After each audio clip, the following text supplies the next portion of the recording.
Hoy entonces sobre San Pablo quisiera invitarles a meditar un texto que para ustedes seguramente vale mucho la pena. Es la primera carta a los Corintios en el capítulo 12. Primera carta a los Corintios en el capítulo 12, del versículo 12 hasta, vamos a ver si podemos comentar, hasta el 26. ¿Por qué ese texto? Entonces, yo quiero invitarles a comentar ese texto por una razón. Porque el texto habla de lo que es para Pablo la vida de comunidad. Y como ustedes están en una comunidad y están acompañando comunidades y se encuentran con distintas personas que quieren formar comunidades, me parece que es un texto muy diciente. Entonces, la primera carta a los Corintios, en el capítulo 12, del versículo 12 hasta el 27. En la gran mayoría de las Biblias aparecen unos títulos ahí, ¿no? Muchas veces dicen el símil del cuerpo, el modelo del cuerpo, el ejemplo del cuerpo. Sí, ¿alguno encontró ese título? Muy bien, dones espirituales, por aquí, ¿cómo dicen? ¿Cómo? El símil del cuerpo. ¿Qué más? Diversidad de dones. Todos pertenecemos a un mismo cuerpo. Muy bien, entonces ese es el texto.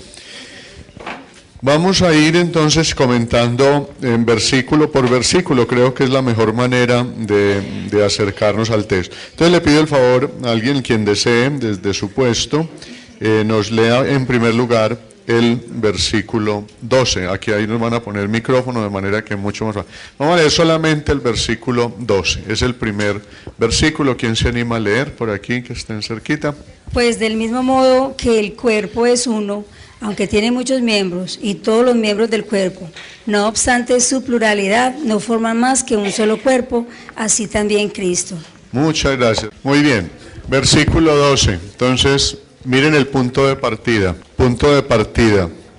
Así como un cuerpo tiene muchos miembros, y por más de ser muchos miembros es un solo cuerpo, así también Cristo. Miren, ahí ya podíamos terminar la charla, pero como ustedes quieren más, pues vamos a seguir, ¿no es cierto? Pero miren, ahí, ¿por qué podríamos terminar ahí? Porque hay 3 o 4 afirmaciones en ese versículo que nos dejan a nosotros bien impactados. Primera afirmación: Cristo es un cuerpo. ¿Pero qué es Cristo? Acuérdense que Cristo no es solamente Jesús de Nazaret, el que anduvo por Galilea. Tiene que ver con Jesús, pero es algo más. Cristo es el resucitado. El resucitado. La palabra Cristo es una palabra griega que, si ustedes la traducen al castellano, les daría ungido, ungido. Y en hebreo, ungido se dice Mesías. De manera que la palabra Cristo es en griego ungido y en hebreo Mesías. Y significa lo mismo, ungido. El ungido, o sea, el que ha sido separado, preparado por Dios para una misión. En este caso, nuestro Señor Jesucristo, pues es el Hijo de Dios, es el primero, el primogénito de los resucitados. Cristo es el resucitado. Entonces dice, el resucitado que vive y habita en los seres humanos, ese resucitado es fundamentalmente un cuerpo. Y aquí es muy importante que hagamos una distinción, y es la segunda afirmación importante. En griego hay una palabra para hablar de la carne, sarx, y hay otra para hablar del cuerpo, que es soma. Aquí el texto griego habla de soma. ¿Por qué? Porque para nosotros cuerpo en castellano, ¿qué es el cuerpo? Para muchos el cuerpo es esto, ¿no? Tocar el músculo, tocar la carne, para nosotros eso es el cuerpo. En griego es mucho más. En griego, para hablar de los músculos, de las venas, de los huesos, se utiliza sarx, sarx. Y cuerpo es algo más, es esto mismo, pero en la capacidad de relaciones. El cuerpo es también la identidad de la persona, su apellido, su familia, su papá, su mamá, los hijos, los hermanos, los primos, las actividades que realiza. Eso es el cuerpo. O sea que el cuerpo es vivo. En cambio, SARS habla, ¿saben dónde arranca SARS? SARS como carne, entonces vamos a colocar aquí el SARS es carne, en cambio soma es cuerpo. La carne, ¿dónde arranca en San Pablo? En la capacidad de alimentarse, de descansar, de tener un grupo de referencia, de practicar la ley del más fuerte, de propagar la especie. Eso es carne.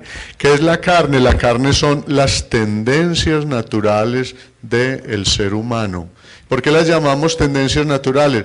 Porque las compartimos con las otras criaturas de la naturaleza. Por eso son naturales. Los animales también se alimentan, las plantas también se alimentan, las plantas también descansan, los animalitos también descansan, los animalitos también tienen un grupo de referencia. Uno no ve ordinariamente a un elefante andando con una hormiga, ¿no? Puede ser que se le pegue una hormiga al elefante, pero no es que sean así amigos ni vayan por ahí, ¿no?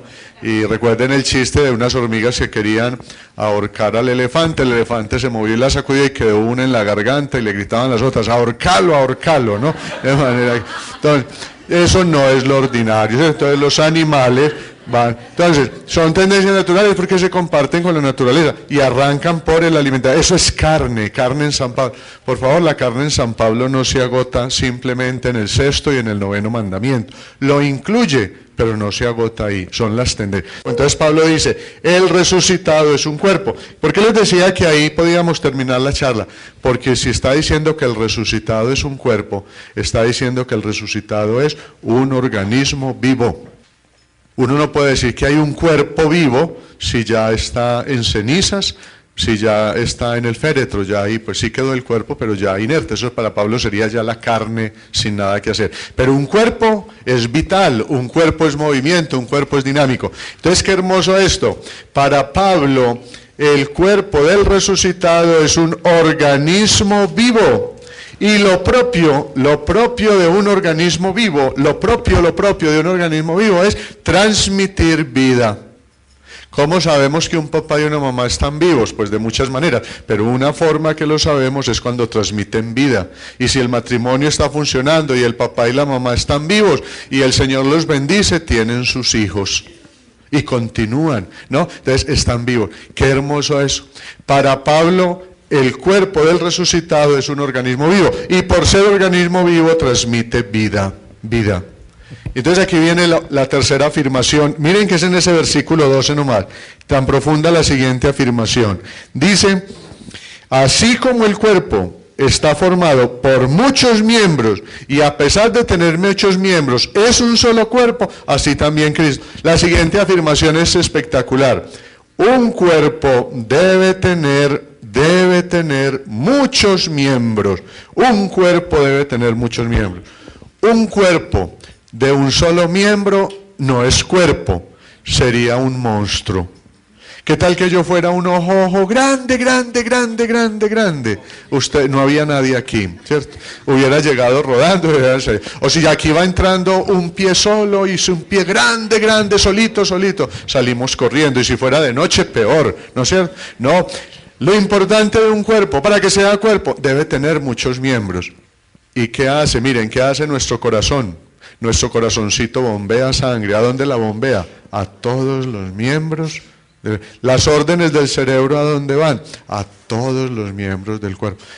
¿Qué tal el cerebro? Que el cuerpo fuera un cerebro grande, ¿a quién le daría órdenes el cerebro? O que el cuerpo fuera un corazón grande, ¿a dónde bombearía la sangre? No tendría a dónde bombear. Entonces, San Pablo ahí hace una afirmación muy bonita. ¿Qué es Cristo y qué es el cuerpo del resucitado? Y entonces me voy a adelantar un poquito para que ustedes vean hasta dónde llegamos. Vayan al versículo 27, pasántense al versículo 27 y alguien que lo lea con mucha fuerza y con mucho entusiasmo. El versículo 27, 12-27. Pues bien, ustedes son el cuerpo de Cristo y cada uno de ustedes es un miembro con su función particular. ¡Qué belleza! Entonces, ¿quién es el cuerpo del resucitado? ¿Quién? Más duro. Nosotros. Muy bien. Entonces, ¿quién es el cuerpo del resucitado? Nosotros. Entonces, para que el cuerpo del resucitado seamos nosotros y seamos lo que tiene que ser Jesús, necesitamos dos características. Primero, somos muchos miembros. Y segundo, que transmitimos vida. No transmitimos, perdonen que hable así, ni carreta, ni ideas, ni libros, ni estructuras, ni sistemas, ni organigramas, ni cuadros sinópticos. Eso no es lo que quiere el cuerpo del resucitado, ni esa es la comunidad. La comunidad para Pablo somos nosotros somos el cuerpo del resucitado, y para que seamos comunidad debemos ser muchos y ser un organismo vivo. Transmitir vida, transmitir vida. Acababa de mirar ahorita la prensa de esos niños que se habían perdido y aparecieron en Bogotá. No sé si escuchar. Y me llamó la atención cómo va cambiando la mentalidad de la gente. Yo no juzgo, no, simplemente les cuento como dice. Me llamó la atención que una de las mamás dijo, no, ya hablamos con el niño, lo fuimos a recibir y no le hicimos ningún reclamo, ningún reproche, ni le vamos a dar una pela, ni le vamos a pegar. Lo vamos es a disfrutar y le vamos a dar es mucho amor, por lo que es que este niño necesita es mucho amor. Porque el niño se había ido de la casa, según dice la prensa, no sé qué tan cierto sea, que se había ido a aventuriar. ¿Por qué se fue a aventuriar? Bueno, no lo sabemos. Pero qué interesante eso. No, el niño hay que darle mucho amor, no a una pela. O otro padre de familia puede reaccionar. ¿Por qué se fue? Sin vergüenza, mire lo que hizo, y ahí mismo con la correa, ¿no? Y aquí dice, no, hay que darle mucho amor, vamos a disfrutarlo. A lo mejor no lo habían disfrutado antes. Bueno, muy bien. ¿Este está claro o hay alguna pregunta? Clarito, ¿no es cierto? Clarito como el agua. Muy bien. Versículo 13. Alguien que nos lea el versículo 13. Nos devolvemos. Versículo 13, muy bien. Y de la misma manera, todos nosotros, judíos o no judíos, esclavos o libres, fuimos bautizados para formar un solo cuerpo por medio de un solo espíritu. Y a todos nos dio a beber de ese mismo espíritu. Hermoso eso. ¿Qué es lo que nos hace un cuerpo? Entonces ya viene el versículo 13 y Pablo nos va a explicar qué es lo que hace que nosotros seamos un solo cuerpo. Entonces, primera afirmación, nosotros somos el cuerpo del resucitado. Y el resucitado quiere formar en nosotros una comunidad, un cuerpo, un organismo vivo que transmite vida. Versículo 13, ¿qué es lo que nos hace que seamos un cuerpo? Entonces, ¿por qué? Porque si somos muchos miembros, los miembros son distintos, algunos más altos, los otros más corticos, los otros más gruesos, los otros más pequeños, los otros más grandes, más robustos, cada uno. No puede uno comparar un ojo con una mano, no puede, ¿no? Y miren, cosas tan sencillas como estas, es muy complicado que uno se fracture un brazo o una pierna, pero también le empieza un fastidio en un ojo y se le va poniendo rojo, y también qué incomodidad. Un uñero. No digan que le salió un uñero en una uña, porque entonces ¿dónde más va a salir, cierto? Entonces, un uñero, ¿cómo nos mortifica, cómo nos molesta? Y cuando es en un dedo se puede inflamar y nos vamos hasta de podólogo o podóloga porque un bendito uñero. Entonces, un cuerpo tiene muchos miembros, pero miren lo que le da la unidad al cuerpo. Lo que le da la unidad al cuerpo no es la uniformidad, no es que todos tenemos el mismo uniforme. Nos ponemos todos pantaloneta blanca con camiseta negra. Eso no es lo que le da la unidad al cuerpo. Miren lo que le da la unidad al cuerpo. Todos hemos bebido de un mismo espíritu. Todos hemos bebido de un mismo espíritu.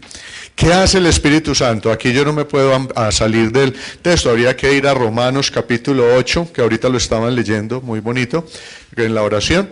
Pero ustedes lo pueden recordar. ¿Qué hace el Espíritu? Hay muchas cosas, pero vamos a decir básicamente esto. En Romanos 8, 29, 30, Romanos 8, 29, 30, San Pablo dice que el Espíritu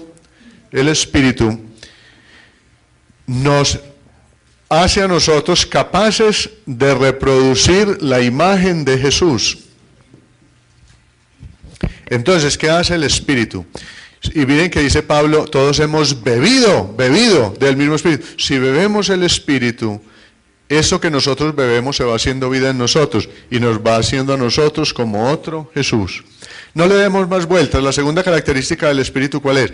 Miren que en 8:16 de Romanos dice que el Espíritu Santo con mayúscula se une a nuestro espíritu con minúscula para hacernos gritar, Abba, Padre. Y por lo tanto somos hijos. Entonces lo que hace el Espíritu es nos vuelve hijos a la medida de ¿quién? A la medida de Jesús. No le demos más vueltas. ¿Qué hace el Espíritu en nosotros? Nos pone a servir como Jesús. O sea, nos saca de nosotros mismos. Aquí viene una característica muy importante. ¿Qué es lo que le da la unidad al cuerpo? Que como todos tenemos un mismo espíritu, todos salimos a servir a los demás. O sea, no pensamos en nosotros, sino que pensamos en los otros, Así también Cristo, o sea, hemos bebido unión. De la misma manera todos, judíos o no judíos, esclavos o libres, fuimos bautizados para formar un solo cuerpo, por medio de un solo espíritu, y a todos se nos dio a beber el mismo espíritu. Como todos bebimos del mismo espíritu, todos salimos deprisa a ser servidores a la manera de Jesús. Ese regalo, ¿quién nos lo da? El Espíritu. ¿Qué es lo que le da unidad al cuerpo? Que todos los miembros se vuelven servidores. Eso es lo que le da la unidad. Porque si nos empezamos a atender a nosotros mismos, salimos peleando. Porque entonces, a ver, ¿a quién cuidamos primero? ¿Al ojito? ¿O cuidamos la manito? ¿O cuidamos el pie? ¿O cuidamos el corazoncito? ¿O cuidamos el colon? En cambio, como todos están en función de salir a servir, ahí no hay ningún problema. Todos están preocupados de servir, eso es lo que le da la unidad al cuerpo. Versículo 14. Así también el cuerpo no se compone de un solo miembro, sino de muchos. Entonces, versículo 14. Lo que le da la unidad al cuerpo, lo que lo hace uno, no es que tenga un solo miembro. Claro, si uno tiene sin un ejemplar de una cosa, pues ahí no hay más. Dice, tengo sino este ejemplar, tengo sino este caballo, o tengo sino esta vaca, o tengo sino esta casa. Pero aquí se trata de algo mucho más profundo. El cuerpo no se compone de un solo miembro, sino de muchos. Entonces es cuerpo porque tiene muchos miembros, y la unidad viene de otra parte, la unidad viene del Espíritu. O sea, el cuerpo es uno no porque sea él solito, porque sea un solo ojo, o una sola pierna, o una sola mano, sino es muchos. Versículo 15. Si el pie dijera, como no soy mano, no soy del cuerpo, no por eso dejaría de ser el cuerpo. Muy bien, ahí hay dos afirmaciones por lo menos muy importantes en el versículo 15, dos afirmaciones fundamentales. La primera, no hay funciones más importantes en el cuerpo. Todas son importantes. Vean, pongamos un ejemplo, nosotros que somos religiosos y tenemos colegios y todo. ¿Cómo es de importante la persona que está en la portería? ¿Cómo es de importante una persona que está en la portería? ¿Y quién se da cuenta de la importancia de la persona que está en la portería? Casi siempre cuando se llega a un colegio, la primera pregunta, ¿quién es el rector? ¿Dónde está el rector? Y nadie se da cuenta que si el portero no lo deja entrar, hasta ahí llegó la pregunta, ¿no es cierto? Ahí está. Miren, eso es, y qué pesar, yo esto le digo a veces por ahí a los rectores y ellos se incomodan, pero bueno, es la verdad. Miren cuántos estudiantes, muchachos y muchachas, recuerdan con más cariño a quien lo recibía en la portería, a quien le estaba pendiente si le estaba doliendo la cabeza, le daba, y muchas veces ni se acuerdan de los nombres de los rectores o las rectoras, no por mala voluntad, no, yo no estoy diciendo que lo hagan, sino porque se acuerdan de quién, de la persona que los atendía con más cariño. Vean otra cosa bien injusta, o injusta no, sino miren la mentalidad de nosotros, cómo somos de extraños. Se inaugura un puente importante, ¿no? La inauguración de un puente o una avenida. ¿A quién le ponen la placa? ¿Al presidente o al alcalde de turno? Y dicen al señor alcalde fulano de tal, o a la alcaldesa, o al presidente o a la presidenta fulano de tal, porque hizo este puente. ¿Y quién lo hizo en realidad? Que él de pronto haya puesto la plata, pues por lo menos dio la orden, porque la plata tampoco la puso, la pusieron los ciudadanos pagando impuestos, aunque ustedes no tienen que pagar, ¿cierto? No les toca, ¿no? Ah, bueno, está muy bien. Bueno, entonces miren, Pablo está apuntando a eso, miren, no hay funciones más importantes en el cuerpo. Y segundo, ¿usted por qué no se puede excluir? Porque usted ya no se pertenece. Usted ya le pertenece al Espíritu, o sea, usted ya le pertenece al Señor, por eso usted no se puede excluir. Entonces dice, si el pie dijera, como no soy mano, no soy del cuerpo, por eso dejaría de ser del cuerpo. No, Señor, no, porque usted ya no se pertenece. Usted ya es propiedad del cuerpo, usted es propiedad de la comunidad, usted se debe a la comunidad. Y hay algo muy importante en el cuerpo, nadie hace lo de otro. Si usted no lo hace, no separa el cuerpo, pero nadie lo va a reemplazar. ¿no? Porque nosotros no somos cigarrillos, ni somos pilas hechos en serie. No, no, no. Hasta ahora los chinos ya metieron dizque a los computadores una gran cantidad de huellas digitales y no han logrado encontrar huellas iguales. ¿No? Algo muy llamativo. Puede ser que mientras sigamos creciendo haya, pero por ahora. Si el pie dijera, como no soy malo, no soy del cuerpo, no por eso dejaría de ser del cuerpo. Versículo 16. Es igual al 15, pero es bueno que lo leamos por aparte. Y si el oído dijera, puesto que no soy ojo, no soy del cuerpo, dejaría de ser parte del cuerpo por eso. Y si la oreja dijera, el oído, como no soy ojo, no soy del cuerpo, por eso dejaría de ser del cuerpo. Miren qué interesante. Ahí hay un avance. San Pablo utiliza el oído, el ojo, el oído y el ojo. ¿Y cómo empieza el himno fundamental de Israel? Shema Yisrael. ¿Qué significa? Escucha Israel.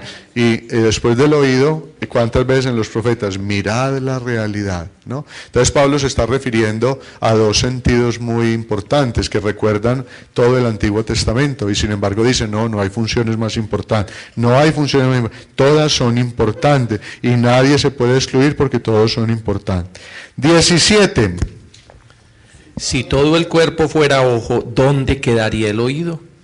Y si fuera todo oído, ¿dónde el olfato?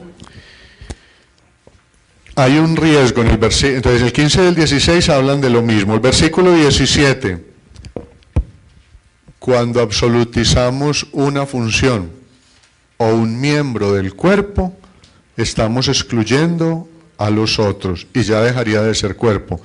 Y en segundo lugar, si el cuerpo se vuelve un solo miembro, se vuelve un monstruo. Por lo menos no estamos habituados a que este mundo, un cuerpo sea un ojo grande, grande, grande que va rodando por la calle, ¿cierto? No estamos acostumbrados. Si todos fuéramos así, muy bien. O si todos fuéramos con un solo ojo aquí en la mitad de la frente, pues bueno, todo está bien. Pero no es así. Entonces, muy importante ese versículo 17. Si todo el cuerpo fuera solo ojo, estaríamos sacando a otros miembros. ¿Y cómo podríamos oír? Y si fuéramos solo oído, ¿cómo podríamos ver? ¿O cómo podríamos caminar? ¿O cómo podríamos saludar? Miren qué interesante, o sea, por eso el punto de partida, ¿cuál fue? Es un organismo vivo, y para que sea un organismo vivo necesita de muchas funciones. A nosotros, ¿qué nos sobra en el organismo? Miren, cuando yo soy mayor que todos ustedes, de manera que no se afanen, pero cuando yo estaba pequeñito, que ustedes no habían nacido ni sus papás se conocían, entonces me acuerdo que los niños nos afectábamos de las amígdalas y en ese tiempo, en los años de UPA, en el siglo pasado, la solución era extirpar las amígdalas, ¿no es cierto? Le sacaban a uno las amígdalas, se empezaba a molestar. Ustedes no les tocó, pero lo han leído, ¿cierto? De manera que les extirpaban a uno. Hoy dicen, no, cuidadito, eso no se debe extirpar. Las amígdalas son unas glándulas muy importantes para las defensas del organismo y hay que tratarlas. Antes también una pieza dental se dañaba y que se extraía. Hoy como que el principio fundamental del odontólogo es no vaya a nada, trabájele hasta donde sea posible, tenga ahí la raicita y clávele una corona, pero no deje perder absolutamente nada. Eso es lo que nos está hablando esto, mire. Qué interesante, no se debe perder nada, todo es importante, nada nos sobra. Y miren, en las relaciones personales, digámoslo abiertamente, hay veces no nos entendemos con algunas personas, eso es real. ¿Por qué? Porque no congeniamos. La psicología dice algo que uno lo tendría que pensar. Dice que, por ejemplo, cuando a uno, voy a hablar con palabras así, cuando a uno le cae gorda a una persona, muchas veces la psicología dice, ni es culpa de esa persona, sino que esa persona le está reflejando a usted un defecto. Y cuando usted ve a esa persona que hace, obra o dice de cuál manera, usted está viendo el defecto suyo. Y como esa persona le está reflejando el defecto suyo, usted no está odiando a la persona, sino el defecto suyo reflejado en la persona. Yo no sé si siempre sea así, pero por decir, cuando nos cae gorda una persona puede suceder eso. Otras veces es porque definitivamente no tenemos empatía. ¿Qué hacer en esos casos? Mire, ¿será tan de malas esa persona que no tiene una sola cualidad? ¿Será tan de malas que no tiene siquiera una cualidad? Supongamos que lo único que se debe hacer es echar chistes. Bueno, cuando me acerque a ella, dice, ve, desestresame, contame 2 o 3 chistes, ¿cuáles son los últimos? ¿Sí? Ya. O sea, porque hay que mirar los defectos, porque y es que es así, pues puede ser que sea verdad. Usted es un psicólogo, una psicóloga tremenda y ya le hizo el perfil a la persona, estoy de acuerdo, pero peguémonos de la cualidad de esa persona, no del defecto. Yo no creo que Dios haya mandado al mundo una persona sin una sola cualidad. Imposible, pues eso es imposible, estaríamos en contra del Señor. No, alguna cualidad ha de tener, o hace reír, o sirve para los oficios más sencillos, para algo que uno no hace, bueno, explotemos esa cualidad en esa persona, y a lo mejor explotando esa cualidad vamos a aprender todavía muchísimo más. Viene el versículo 18. Ahora bien, Dios puso cada uno de los miembros en el cuerpo según su voluntad. Para mí, esto ya es una opinión personal, puedo estar equivocado, aquí hay mucho quien me corrija. Para mí ese es el versículo central de este relato, el versículo 18. Ustedes cada rato no andan preguntando y dicen, ¿cuál es la voluntad de Dios? ¿Sí o no? A rato se han hecho la pregunta, ¿cuál es la voluntad de Dios en mi vida? Ahí la tiene. ¿Cuál es la voluntad de Dios? Qué hermoso eso. ¿Cuál es la voluntad de Dios? La voluntad de Dios es que seamos un cuerpo con muchos miembros y están colocados así, porque esa es la voluntad de Dios. Miren, la voluntad, usted le puede hacer seguimiento a toda la Sagrada Escritura. La voluntad de Dios desde el Antiguo Testamento es que seamos una comunidad de hermanos y hermanas donde no haya diferencias y todos nos ayudemos. Yo no sé si ustedes han oído hablar, aquí hubo un filósofo que en la década del 70 fue muy mal visto, decían que era comunista, marxista, en fin, Estanislao Zulet de la Universidad de Antioquia. Yo no lo conozco mucho, leí por ahí un librito de él que se llama El elogio de la locura y me encontré con esta frase que me parece bíblica, puede ser que esté exagerando, dice, la diferencia no es un mal necesario, sino la posibilidad de crecer como personas. La diferencia no es un mal necesario, sino la posibilidad de crecer. Aquí está. ¿Cuál es la voluntad de Dios? Que seamos un cuerpo con muchos miembros. Miren, cuando se organiza una fiesta, ¿qué tal que todos los que participan en la fiesta sean sino músicos? No se ponen de acuerdo en qué cantar. No, que cantemos no, que cantemos la otra. Bueno, vamos a cantar esa, pero ¿en qué tono? En la. No, nos queda muy alto, ponerlo en mi. No, ponerlo en re, porque aquí tenemos una voz más. No se ponen de acuerdo. ¿Cuál es la gracia de la fiesta? Que los unos cantan, los otros saben hacer el plato principal, los otros hacen los floreros, los otros preparan la obra de teatro, los otros preparan el salón, los otros los flores, los letreros. Cuando juntamos todas esas cualidades de todo, que sale una hermosa fiesta. ¿Qué tal para una fiesta se junten 4 o 5 damas, mujeres, y se juntan para la fiesta y todas son expertas en la cocina? No se ponen de acuerdo en qué plato hacer. Ay, ¿vas a hacer eso, querida? No, eso ya lo comimos el domingo. Y esto otro, ve que un pernil, no es que estamos con la peste esa no. Pollo comemos todos los días, comemos pollo en la casa y no se ponen de acuerdo. ¿Y cuál es la gracia? Que una persona sea la experta en la cocina o un chef sea especialista, que el otro prepara una cosa del otro y sale la fiesta. Esa es la dinámica del cuerpo, por eso los muchos miembros. Porque es voluntad de Dios que haya muchos miembros, porque eso le da riqueza, le da identidad, muestra el dinamismo de Dios, la creatividad de Dios. Dios es creativo, Dios es dinámico, tiene iniciativas todos los días, levanta y produce todos los días personas de grandísimas cualidades. Miren, ¿qué tal que la mamá de Beethoven lo hubiera abortado porque ella estaba enferma? Nos habíamos perdido semejante músico y sordo y todo. El físico más importante hoy, Stephen Hawking, inglés, solo le funciona de aquí, de la garganta para arriba, no le funciona absolutamente nada. No sé si han visto las imágenes de él en una sillita de ruedas, todo es computarizado, todo, absolutamente todo. Y se mete viajes en avión para ir a distintas partes del mundo a hacer conferencias de física. Y no le funciona sino la cabecita. Y mírenlo en internet, en alguna foto, es una imagen toda triste, pues, porque es desconfigurada, la boca torcida, y es el físico más importante, y tiene la cátedra más importante de física en Inglaterra, pues, y en el mundo, Stephen Hawking. A la mamá de Juan Pablo II también no le aconsejaron abortar. y nos hubiéramos perdido semejante Papa. ¿Ven por qué esto? Y un detalle todavía más. ¿Por qué es la voluntad de Dios que seamos una comunidad de hermanos y hermanas donde se venzan las diferencias? Porque ese es el contraste para el mundo que vive de diferencias sociales. Pero todavía algo más, Porque tener muchos miembros es lo que nos regala a nosotros la identidad. La identidad. Yo adquiero identidad gracias a los otros. ¿Por qué sé yo que soy más alto o más bajo, o más moreno, o más blanco, o más gordito, o más flaco, o más joven, o más mayor? Porque tengo otros puntos de referencia. Si no tuviera puntos de referencia, no tendría identidad. Ese proyecto es el que viene del Antiguo Testamento, sino que lean el Deuteronomio, no ahorita, en otro momento. Deuteronomio en el capítulo 15, en el capítulo 11, y que dice Yahvé: no debe haber pobres en medio de ustedes. Y con la experiencia del resucitado que nos dice Hechos 2:42 y que nos dice Hechos 4:32, ya no había pobres en medio de la comunidad. ¿Cuál es la voluntad de Dios? Nosotros preguntando cuál es la voluntad de Dios. Miren, la voluntad de Dios, ojalá se lo graben hoy en la mente y en el corazón. La voluntad de Dios es que usted todos los días madrugue a reventarse por los otros haciendo el mayor bien posible. Y preguntando cuál será la voluntad de Dios, Señor. Y un día están en oración y dicen: Señor, estoy como árido, ¿y cuál será tu voluntad hoy en mí? Pues que haga la oración bien, para que salga a reventarse por los otros y preguntándonos cuál es la voluntad de Dios.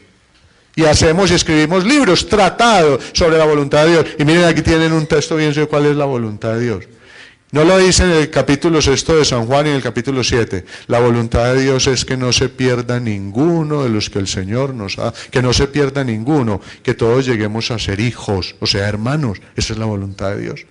¿Ven la dinámica de este texto tan profunda, tan profunda? ¿Qué es la comunidad para San Pablo? Un organismo vivo que transmite vida, que nos hace a todos hermanos y hermanas. Diferentes, porque tenemos todas cualidades distintas, diferentes. Pero ¿cuál es el denominador común? El denominador común es que tenemos un espíritu que nos saca a ser servidores de los demás, a hacer el mayor bien posible. Esa es la voluntad de Dios. Versículo 18, el versículo central de ese texto. La voluntad de Dios es que nosotros conformemos un cuerpo de hermanos y hermanas, que seamos fraternos, que seamos solidarios, porque esa es la voluntad de Dios. Versículo 19. Si todo fuera un solo miembro, ¿dónde quedaría el cuerpo? Vuelve a repetir. Miren, lo que pasa es que en la manera de escribir oriental ahí es lo siguiente. Entonces, por ejemplo, Pablo nos dijo, primero, un cuerpo tiene muchos miembros. Segundo, todos los cuerpos son servidores.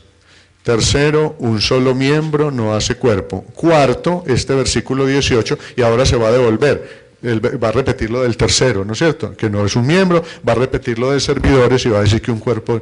Porque esto es lo que se llama una manera de escribir estructural. Entonces, empieza el primer argumento, el segundo, el tercero, y el cuarto es el central. Muchas veces es sino 1, 2 y 3, pero aquí nos da para 4. 1, 2, 3 y 4. Y en el quinto vuelve a repetir el tercero, en el sexto vuelve a repetir el segundo, y en el séptimo elemento vuelve a repetir el primero. Entonces uno dice, ve, hay 3 elementos primeros que se repiten en los 3 últimos, y deja uno que no se repite. ¿Qué quiere decir? Que ese es el central, ¿no? Esa es la manera de escribir de San Pablo. Entonces ahorita va a volver a repetir los otros elementos. Si todo fuera un miembro, no habría cuerpo, sería un monstruo, no habría dónde oír, o no habría dónde caminar, o dónde estrechar la mano, o dónde pensar.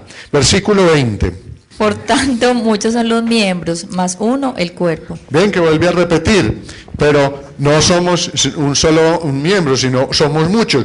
Y aunque son muchos los miembros, el cuerpo es solo uno. ¿Qué es lo que le da unidad? Repito, el espíritu que nos vuelve servidores de los demás. 21. Y no puede el ojo decir a la mano, no te necesito, ni la cabeza a los pies, no os necesito. ¿Qué sucede en muchas sociedades, en muchas estructuras de nuestra cultura?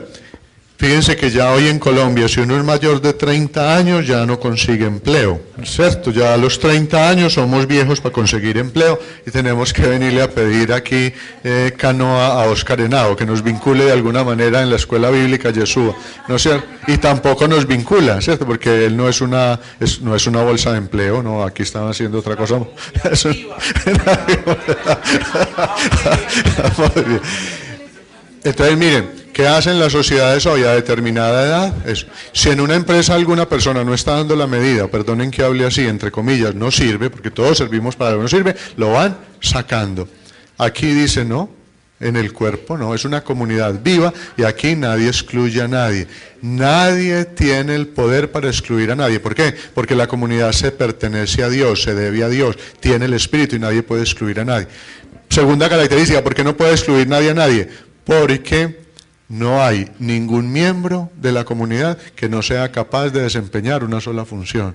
Porque no hay ninguno tan de malas, que no haya llegado con una cualidad de este mundo. No puede haber nadie tan malo, que ni siquiera haya tenido un buen pensamiento aunque fuera el día de la primera comunión.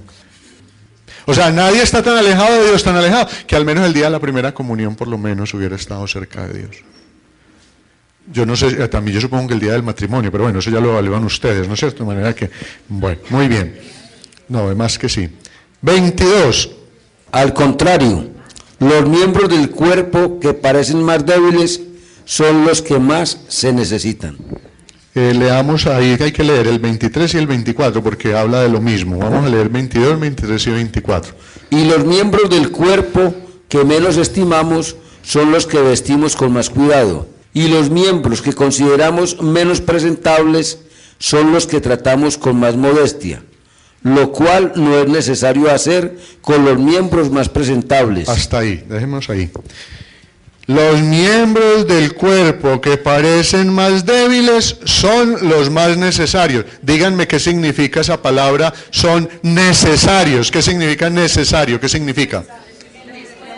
En otras Biblias dicen son indispensables, ¿cierto? Ahora Biblia dice son indispensables. ¿Qué significa eso? O sea, si un cuerpo no tiene miembros débiles, según Pablo, ¿es cuerpo? No. Un cuerpo debe tener miembros débiles. Ahora, ahí no dice que sean siempre los mismos. Ojo, eso es muy importante. No dice, y siempre sean los mismos. No, el cuerpo tiene miembros débiles, por muchas razones y por muchas circunstancias.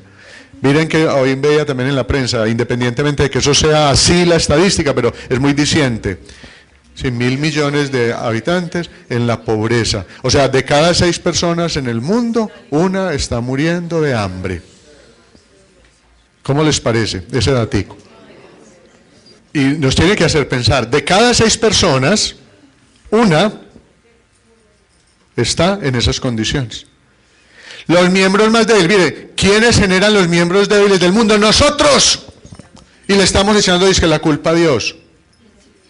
Mientras de cada 6 personas hay una muriendo de hambre, nosotros conocemos edificios y casas con canillas de oro. No conozco ni critico. Si es verdad lo que dijeron del primer ministro italiano, miren en qué se está invirtiendo el dinero.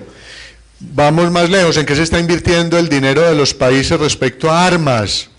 ¿Cuántas veces nos han dicho en las estadísticas del mundo que si el dinero que se invierte en armas se invirtiera en hospitales y en comida no estábamos como estamos? Y nosotros diciendo que los miembros débiles los crea Dios. Nosotros, la situación que hemos vivido en nuestro país últimamente, padres de familia asesinando a sus hijos, no aparecieron como 3 o 4 en unos basureros. 3 o 4 niños recién nacidos en el Atlántico, en Bucaramanga, y no sé, como 3 o 4 en 15 días. Aquí en Santa Fe de Antioquia en un basurero. ¿Y quiénes crean los miembros débiles? Nosotros, este corazón humano, este corazón humano. Entonces viene aquí, dice, los miembros débiles son necesarios, son indispensables, no pueden faltar. ¿Por qué? Ya vamos a explicar por qué. Eso parece muy absurdo, ¿no? Parece absurdo que el Señor, no, por una razón muy sencilla, bíblica. ¿Saben cuál es la razón? Está al final del versículo 24. Dios arregló el cuerpo de tal manera que los miembros más reciban más honor, para que no haya, versículo 25, desunión en el cuerpo. ¿Por qué el cuerpo debe tener miembros débiles que son necesarios e indispensables? ¿Por qué? Ya lo vamos a explicar. Porque ellos son la memoria permanente del crucificado resucitado. Por eso estos miembros son indispensables, porque son el crucificado y el resucitado en la comunidad. Cuando en la casa, cuando en la comunidad, cuando en la familia, cuando en el colegio, cuando en la empresa se quiere sacar a los miembros débiles, estamos sacando el crucificado de la casa para quedar a nuestro amaño y a nuestro gusto y satisfacer nuestro yo, que no nos molesten. ¿Cuántas familias se han vuelto a reunir en torno al papá y a la mamá enfermos? ¿Cuántas familias no han rehecho sus relaciones en torno a esa mamá que está con un cáncer en un hospital o en una clínica? Y nos estamos preguntando, es que ¿por qué Dios nos mandó esto? No pregunte por qué, diga ¿para qué nos lo mandó? Los miembros débiles son indispensables y necesarios porque son la memoria permanente del crucificado en la comunidad y nos están recordando quién nos salvó y cómo nos salvó. Pero ¿qué nos está diciendo la injusticia social? Que nos quedemos quietos. Miren, bienaventurados los pobres. Los pobres son bienaventurados por ser pobres, no por ser pobres, porque deben jalonar a los que no son para que repartan lo que tienen y se acabe la injusticia. Esa es la fuerza. Un pobre, vaya, diga en un barrio de estos populares, ustedes son bienaventurados, le tiran piedras y falta ver si sale. No, obvio. Sino que a partir de la realidad, ¿de dónde nace esto? De la libertad de las personas. El Dios bíblico, esto es lo hermoso del Dios bíblico, el Dios bíblico no violenta a nadie. No obliga a nadie, no fuerza a nadie. El Dios bíblico lo único que hace es hacer una propuesta. Y entonces la pregunta es, yo tengo bienes y al frente tengo un pobre. Este pobre me está cuestionando. Y entonces uno preguntando, ¿y Dios por qué me daría todos estos bienes? ¿Por qué me dio estas casitas, me dio esta platica, me dio todo esto? ¿Para qué? Para que repartan, para que compartan, para que administre los bienes de Dios. ¿Ustedes han visto un entierro con equipaje? No es común, ¿no es cierto? No es común. Administre los bienes de Dios, ¿no? Administre los bienes de Dios, ¿no? ¿Qué tal detrás de las cenizas, trasteos Tarapacá, 4 camiones? No. Entonces, cuando nos encontramos con situaciones de pobreza y situaciones de debilidad, ahí está el crucificado y es la memoria permanente. Y uno preguntando, dice, ¿qué me estará queriendo decir el Señor? Por eso les decía que los miembros débiles no son siempre los mismos, sino aparece un miembro en la comunidad, lo levantamos entre todos. Además, porque mañana puedo yo ser el débil, ser yo el caído. A mí, ¿quién me garantiza que siempre voy a ser el fuerte? Entonces lo levantamos y aparecen otros por muchas situaciones y por muchas dinámicas del mundo. Van apareciendo otros. Los otros mismos los creamos muchas veces. La memoria permanente del resucitado. Pero esa memoria del crucificado tiene una propiedad. La cruz cristiana es una cruz que resucita. Yo no sé si todas las religiones piensen igual, no lo conozco. Pero sí sé claramente que la cruz cristiana es la cruz que resucita. La cruz de Jesús es una cruz que resucita. Las cruces que no resucitan no son cristianas. Serán de otro movimiento, yo no sé de dónde. Pero cruz que no resucita no es cristiana. Por eso es tan importante este punto. No nos podemos lamentar en el dolor. La cruz hay que procesarla, hay que asumirla, hay que elaborar el duelo, hay que buscarle la salida, pero tiene que resucitar. Por eso los miembros débiles no son siempre los mismos, por esa bobadita. Sino que están jalonando permanentemente la entrega de los otros miembros. Miren, les hago caer en cuenta de un detalle. Aquí todavía San Pablo no habla de la cabeza en el cuerpo. Eso lo va a decir es Colosenses y Efesios. Aquí no aparece Cristo cabeza, ¿no? Aquí aparece todo. Y digo algo más, lo iba a decir al final, pero es que ya vamos llegando al final. Voy a decirlo. Este texto lo escribe San Pablo. Ustedes saben que porque lo encontró en un libro. Pablo lo escribe porque esa era la vivencia en sus comunidades. Primero era la vivencia y después lo escriben. Porque si Pablo se inventó esto, nos está diciendo una mentira. Y si lo está escribiendo y es palabra de Dios, era porque en la comunidad estaban viviendo de esa manera. Y entonces él lo escribe para decir, lo que estamos viviendo está aquí. Y lo escribe antes de cualquier evangelio. Y lo escribe antes de hablar de Cristo cabeza, Efesios y Colosenses. Y le voy a decir algo todavía más duro. lo escribe antes de que las cartas de Timoteo y Tito empiecen a hablar que la iglesia se debe conformar con obispos, presbíteros y diáconos. Ojo, ojo, solamente habla presbíteros, episcopos y diáconos en el momento en que hay una comunidad de hermanos y hermanas donde circula la vida, donde la comunidad es un organismo vivo. No siempre son los mismos los miembros débiles, hay que ir rotando, pero siempre hay, porque nos están recordando al crucificado y al resucitado. Quiero insistir en algo que ya leímos. Los miembros que consideramos menos presentables son los que tratamos con más modestia. No es lo mismo uno recibir una patada en una pierna o en una cadera a recibir una patada en los miembros nobles, ¿no?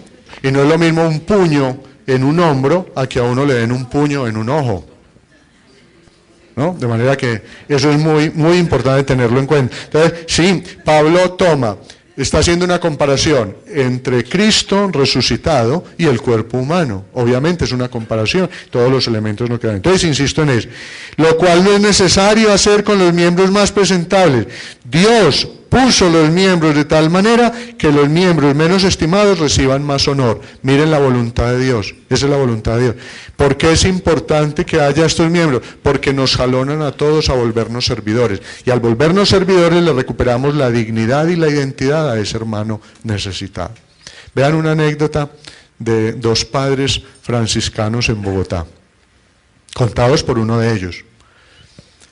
Salieron de la casa provincial de Bogotá y ya a las 3 o 4 cuadras se encontraron con un sector donde había muchos mendicantes. Ellos pues son los franciscanos, imagínense San Francisco de Asís, el pobre de Asís, ¿no?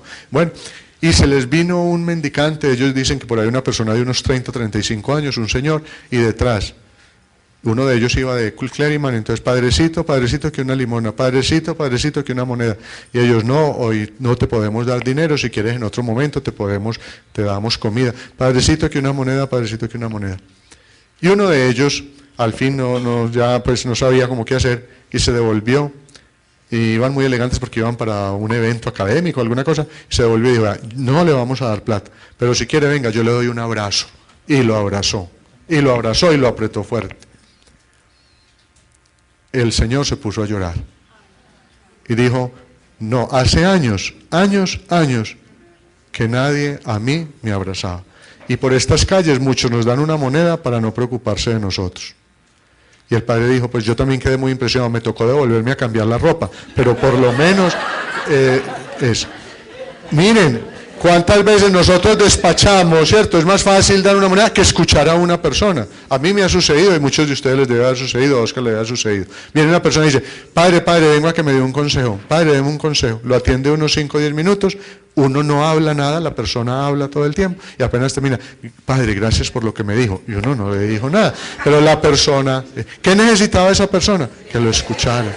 Entonces, esto, porque eso es necesario indispensable, porque nos vuelcan a nosotros, nos vuelven servidores, y al volvernos servidores le recuperamos la dignidad y la identidad a la persona. Cuando uno escucha a una persona, le está diciendo, tú eres muy importante para mí, yo te voy a gastar tiempo, Por ahí salen esas frases, yo no sé si todo sea cierto, pero cuando salen esas frases, es que, qué bueno, dice un niño, qué bueno yo volverme computador para que mi papá me ponga mucha atención. ¿Sí? No sé si será cierto, si eso ocurre, pero bueno, o televisor para que me pongan cuidado. 25, ¿quién nos quiere leer el 25? Para que no hubiera división alguna en el cuerpo, sino que todos los miembros se preocuparan lo mismo los unos por los otros. Es que si no nos preocupamos los unos por los otros, empezamos a preocuparnos ¿por quién? Por nosotros mismos. Y ahí empieza ¿qué? La envidia, el egoísmo, y de la envidia y del egoísmo nace la rivalidad. Miren, ustedes ven que Pablo se metió a una universidad a estudiar esto. Esta es la vida de San Pablo. Esta es la vida de San Pablo, es la vida de la comunidad. El primero que se gastó por los otros fue él, por propio esfuerzo, no, porque el resucitado habitaba en él. Y vamos a terminar pues nuestra tarea, versículo 26. De manera que si un miembro padece, todos los miembros se duelen con él. Y si un miembro recibe honra, todos los miembros con él se gozan. En América Latina, ¿cómo es realidad la primera parte del versículo 26? ¿Cómo es realidad la primera parte del 26? ¿Cuál? Si un miembro sufre, todos sufren. Miren, uno de los momentos donde más se nota la solidaridad nuestra es en las exequias. Yo creo que después del Viernes Santo, que son las ceremonias donde más gente asiste, de ordinario, las iglesias cuando más se llenan, a excepción pues aquí de los jueves en la oración en Calazán, es en las exequias. La iglesia, de esas iglesias que parecen pues que nunca se llenan, que parecen las iglesias más grandes del mundo porque nunca se llenan, cuando hay unas exequias se llenan. Nosotros cómo somos de solidarios en el dolor. Cuando hay una persona en la clínica, sacamos el ratico para visitar, alguien se enfermó, hay un duelo, nosotros corremos. Miren el despliegue que se ha hecho, y muy bueno que se haya hecho, con esta buceta que se fue al Cauca, con los muertos, con estos niños, hay un despliegue muy grande. Pero ¿cómo nos cuesta la segunda parte? ¿Cómo nos cuesta la segunda? Cuando un miembro triunfa, toda la comunidad triunfa. Ahí sí ya más bien volteamos la cabeza. Ahí sí ya volteamos la cabeza. Cuando un miembro triunfa, ¿y ese cómo hizo? Sería que compró, que pagó. No ustedes, porque ustedes son muy santos, pero en otras partes sí comenta esas cosas. ¿Y ese cómo obtuvo el puesto y cómo hizo? Y lo compró, pero si no tiene el título, ¿de dónde sacaría eso? Y no tiene, ¿cómo llegó hasta allá? Pero, ¿y cómo hizo? No, y a buscarle la caída, ¿no? ¿Cómo se suben ciertos puestos en ciertas empresas? Buscándole la caída al que está encima. Repito, no entre ustedes porque veo caras de santidad por todas partes, pero en otras partes eso es así. Terminamos, hermanas y hermanos. Para San Pablo la comunidad es un organismo vivo. La multiplicidad de miembros no es un mal, no es un defecto, es una necesidad para que la fiesta del resucitado sea completa. Porque el uno hace de ojo, el otro hace de mano, el otro hace de oreja, el otro hace de pie, el otro hace de corazón. Todos los miembros son importantes. Y son importantes, ¿por qué? Porque todos son servidores. Ojo, un miembro es importante no es porque sea grande, pequeño, no, porque sea el corazón, no. Todos somos importantes porque somos servidores. Y somos servidores porque hemos bebido de un mismo espíritu. La voluntad de Dios es que conformemos una comunidad, una gran familia de hermanos y hermanas donde no haya diferencias, donde todos luchemos por ser hermanos y hermanas, que nos interesemos los unos por los otros. Y quiero terminar con esto. En la medida en que yo me intereso por el otro, ese otro me está salvando. ¿De qué me está salvando? De que me dedique al yo, de que me dedique al egoísmo y que me dedique tanto a contemplar a mí mismo, que me muera en mí mismo. En cambio, si yo salgo, si yo soy servidor, estoy comportándome como Jesús. Y a quien se comporta como Jesús, el Padre lo resucita. Las vidas que el Padre resucita son aquellas que terminan como la de Jesús. Por eso, la cruz nuestra es una cruz pascual, es una cruz de victoria. La cruz nuestra es la cruz que resucita. Yo le voy a poner otro ejemplo. En una isla perdida por allá del Pacífico, no conocen de ninguna religión, son todavía indígenas, se visten con ropita indígena, viven de lo que les dan los árboles, alguna cosita de cosechan, algunos animales se toman. Se enferma un miembro de la comunidad. Inmediatamente 3 o 4 personas cogen al señor, a la señora, al niño y salen a la ciudad a donde pueden a que ese niño lo atiendan. ¿Qué obra hicieron ahí? Una obra de bien, salieron servicial. Esos son las semillas del verbo de las que habla el Concilio Vaticano II, o en terminología más técnica hoy hablan, esos son los cristianos que aún no conocen la encarnación. Las palabras son muy importantes, pero las que definen a una persona son las acciones fruto de una opción. Bueno,